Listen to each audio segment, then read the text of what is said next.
Marami na naman daw iiyak na mga DDS at isa na nga dyan etong si Bingot. Yari ka daw, Bingot.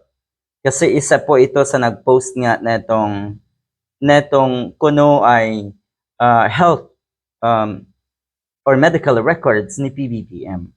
Siya daw or isa ito sa mga nag-post. Ang sa pantahan ng marami, ito ay galing kay Jason Sa na unang nag-post tapos una ring nag-delete. Duwag ang gago. Magpo-post-post ng mga ganito tapos i-delete din pala. Para kasing common sense yan, ano ho. At bakit ibibigay sa kung sino man yung medical records ng ating Pangulo? O, di ba? Galing pa mismo sa isang prestigiyoso, parang university lang, ano ho. I mean, galing pa mismo sa isang pinaka mataas na standard na hospital. Isa sa pinakamataas na standard na St. Luke's Medical Center, 'di ba? Ano ba naman kasi, sino ba kayo para kayo ay abutan or iabot sa inyo yung medical records ng Pangulo? Tapos, eto walang habas kayo na ipinost.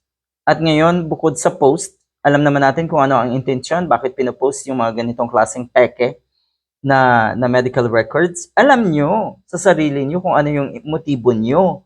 Kung hindi ba naman kasi kayo mga malalaking tanga, ano ho, or nagtatanga-tangahan.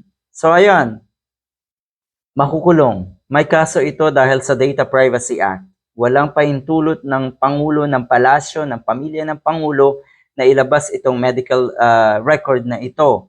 At isa pa, yun nga, fake news or fake itong medical record na ito. Ito mas lalong lumala yung kaharaping kaso netong si Bingot. Fake news pa more. At yan ang mangyayari daw sa'yo.